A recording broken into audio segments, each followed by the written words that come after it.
He already had his deals when he got here. No, we've never heard of that before that person or since that person. What do you think a plant is? Drew Desberts, also known as Druski, began posting comedic skits and other comedic content on his Instagram account, under the handle, Druski2Funny. Now he goes by Druski.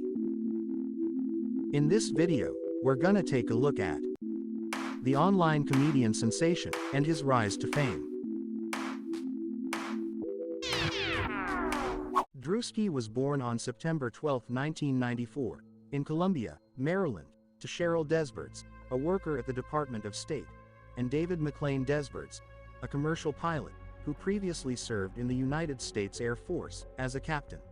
He also worked in the National Guard as a major. Right from the introduction, we see that Druski has a prior connection to the government and the military through his parents. That is no coincidence, considering the path he's on right now. All celebrities have connections to either the government or the military, or both. I'm confused on why they put me on the news last night. But you know, I got a PR, man. I don't know what he got me doing. For those that don't know, the PR, also known as public relations, is the strategic process of managing and sharing information from an organization or individual to the public to influence their perception. As you see, Druski's rise is no accident. It is being strategically planned out by handlers of the Masonic Brotherhood.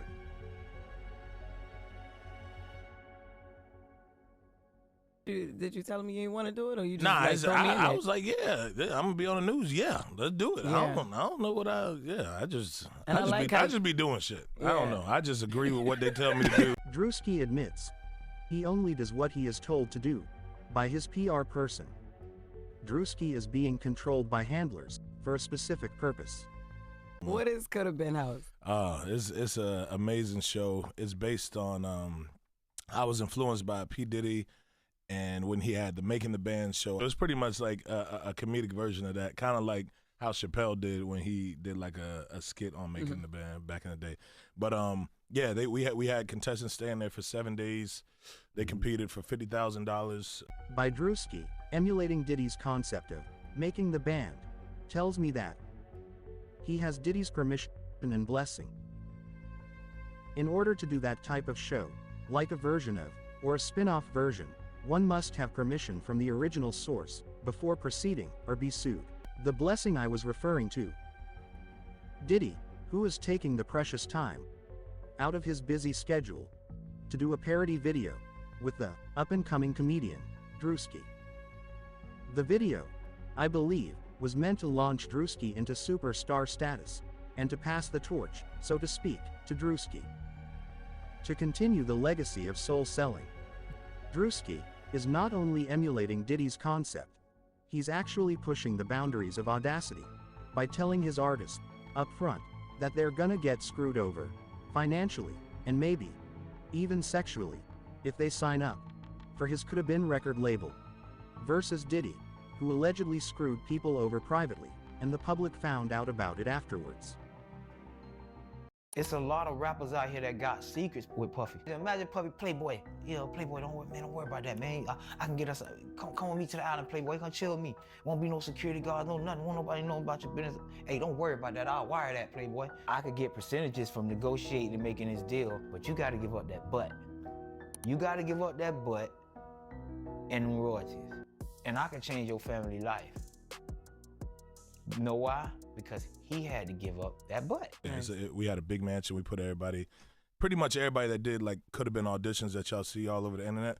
We picked like the top 15 people and put them in a house to compete. So, and you come out of pocket to do that stuff, right? Yeah, man. But you know, the inside joke is that they know that Druski comes from money, as he tries to appear like he's not, by saying that he has endorsements from big name companies like Nike, Icebox, and Prize Picks. Question is, why would these big brand companies endorse Druski?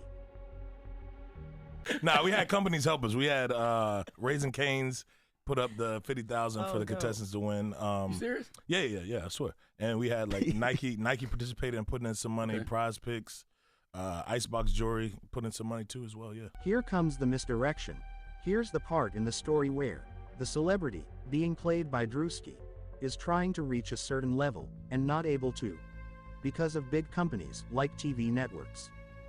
Druski implies that they, meaning him and his team, pitched the could have been records show idea to all the big companies, TV networks, but nobody believed in their vision, so they did it themselves. After he makes it big, the big companies will regret their prior decision of not taking a chance to believe in his vision. This storyline gets played over and over. The players might change, but the game remains the same. We tried to pitch it to all these big networks anyway, and nobody believed in it. They were like, "Yo, what is could have been records?" Yeah, there's a lot of them older executives that don't really know. They're not really hip to shit, and they just like, we heard this guy's funny, but we don't know what the hell could have been records is. So every time I tried to explain it, nobody understood what I was talking about. So I'm like, damn, we probably just gonna have to do this ourselves. We went to every meeting. I'm taking Zooms. It's taking an hour. I'm explaining it for like an hour, breaking it down. We got a PowerPoint. I'm pointing at stuff. I'm making them laugh. So I'm like, oh, we got this. Nobody believed in it. They all like, nah, we'll pass. That's one of your most popular sketches on Yeah, I know. That's we got proof of concept. I'm like, nigga, this shit doing views. Yeah. We get millions of views on this shit. But they it's all. Druski tells the TV networks that they've got millions of views, they've got millions of subscribers, and they are popular online, so it would be a no-brainer to make the show mainstream. Druski wants us to believe that the TV network executives, after reviewing all the information about the show and all the money they stand to make, turn it down with no explanation. I wanted to ask you about could have been records. Like, you talk a lot about the 360 deals and the bad contracts. Do you actually talk to artists about that? Is that what you? Yeah, hell yeah. I like to tell people straight up what the fuck. We gonna fuck you over. Yeah. That's why I said I was inspired by P. Diddy. That's what I was talking about. I'm inspired by the way he was talking to his people at his label. Well, I ain't say that.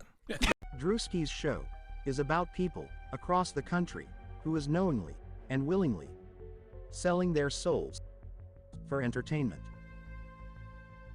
The scale of soul selling is dropping right before our very eyes. Yeah. What about people that are also, they accuse you of stealing their skit ideas? I saw the guy named Malik. That was more recent. Yeah. Nah, I don't know, man. I honestly, I've been so original since I started, like, doing skits in general. Like, I never felt like I had to steal from anybody. If anything, I felt like people stole from me, but that's neither here nor there. Most industry plants use another person's work, create their own version, take sole credit for the idea, as if they were the original source.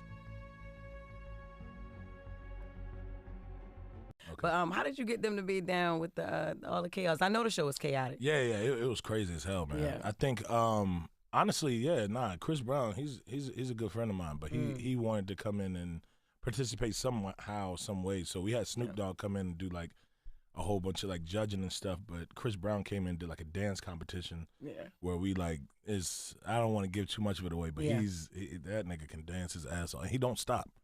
That nigga was dancing behind the scenes. I'm like, hey man, wait till they start recording this shit. You stupid ass nigga, sit down somewhere. And now we have the celebrity endorsement. Big name celebrities are the biggest influence over public perception. Once an up-and-coming person is often seen with celebrities at awards shows, on their platforms, or doing videos or content with known celebrities, the fans will automatically believe that he's a celebrity by association. You said, who am I more scared of? Birdman or King? What? Who? King, T.I.'s son. Oh, come on, man. That nigga pussy. King Harris? Ooh, you standing on business. What we talking about, man? Come on, man. And this nigga going right back to that nice ass house. He don't know shit about standing on no business, man. And y'all know that. Y'all stop playing, man. Yeah, I'm lying like I ain't from the suburbs too. Yeah, nigga, I'm from the same way.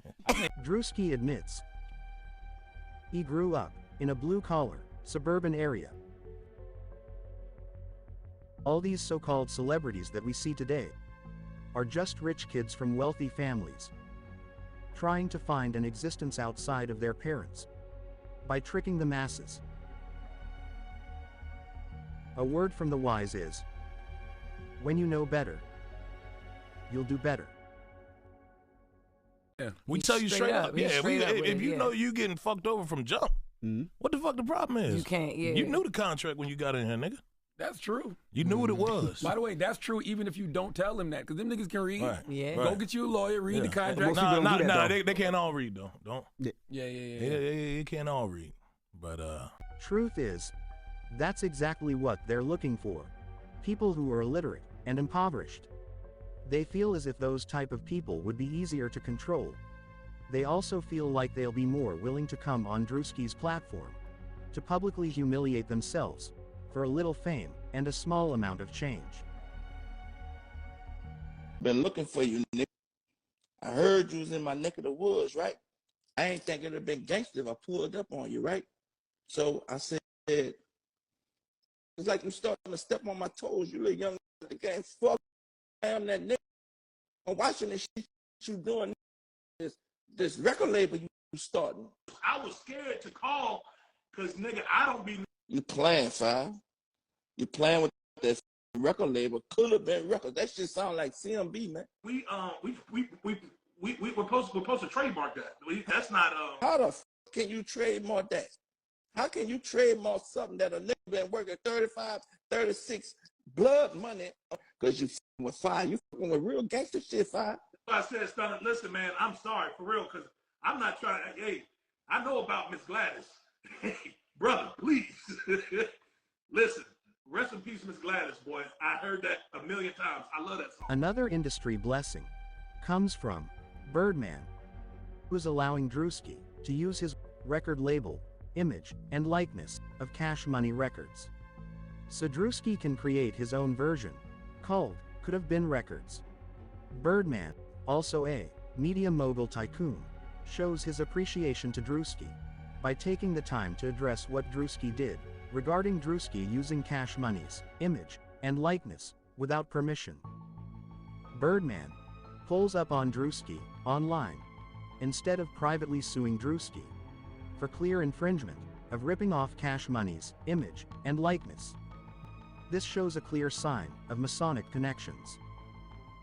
So when you see your favorite comedians or online content creators, and you see them grind for years, gaining popularity, gaining subscribers, and maybe even a few endorsements, you will never see your favorite online comedians being pushed on major platforms, such as The Breakfast Club or Vlad TV.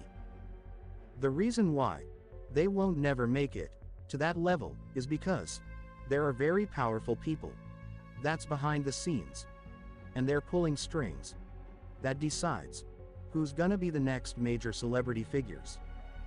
So, it's nothing personal, it's just nepotism and Masonic Brotherhood connections that is the true gatekeepers of our society, locking us out of every true economic advancement.